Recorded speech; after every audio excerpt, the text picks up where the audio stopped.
എന്താണ് decentralised finance ഡെഫി? ഈ സിസ്റ്റത്തെക്കുറിച്ച് ഞാൻ മനസ്സിലാക്കിയ രീതിയിൽ ഞാൻ നിങ്ങൾക്ക് പറഞ്ഞു തരാം. ഡീസെൻട്രലൈസ്ഡ് ഫിനാൻസ് എന്താണെന്ന് അറിയുന്നതിന് മുമ്പ് എന്താണ് സെൻട്രലൈസ്ഡ് ഫിനാൻസ് എന്ന് നിങ്ങൾ അറിഞ്ഞിരിക്കണം.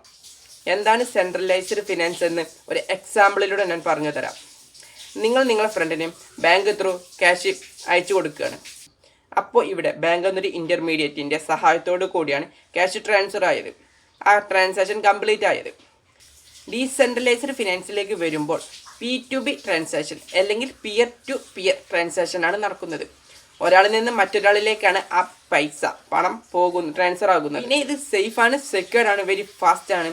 പിന്നെ ഇവിടെ ട്രാൻസാക്ഷൻ ഫീസ് കൊടുക്കേണ്ട ആവശ്യം വരുന്നത്. ബാങ്കുകളിലൂടെയാണ് ക്യാഷ് ട്രാൻസ്ഫർ ചെയ്യുന്നതെങ്കിൽ അവിടെ ചെറിയൊരു എമൗണ്ട് ഫീ ആയി കൊടുക്കേണ്ട ആവശ്യമുണ്ട്. പക്ഷെ ഇവിടെ അത് വരുന്നില്ല. ഇതുകൊണ്ടൊക്കെ തന്നെയാണ് ബാങ്കുകളുടെ പ്രധാന ശത്രുക്കളിൽ ഒരാളായി ഡീസെൻട്രലൈസ്ഡ് ഫിനാൻസ് മാറിക്കൊണ്ടിരിക്കുന്നത്.